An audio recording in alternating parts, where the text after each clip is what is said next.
Сіз әлем 1000 жылдан кейін, не болмаса 100 жылдан кейін не болатынын ойладыңыз ба? Біз бүгін сол туралы айтатын боламыз.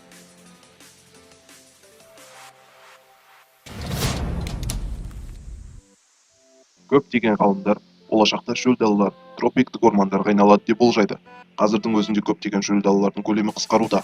Құм даланың астындағы артезиан суларының көп болуына байланысты, ол жерден түрлі өсімдіктер өсіп шығып, жаңа ормандар пайда болады. Бұл процесс шөлдің көктеуі деп аталады. Әрине, бұл процесске мыңдаған жылдар керек болады. Сондықтан біз мұны да көрмейтін боламыз. Әлемде 70% биоцикл нанороботтардың көмегімен жасалатын болады. Ол қалай? Біріншіден, көптеген тірі ағзалардың орнын роботтар басатын болады. Өсімдік сияқты бұларды ауаны тазартатын болады және бұл арқылы күн энергиясын жинайтын болады. Болашақ жерде емес. Қорқынышты бірақ шын факт.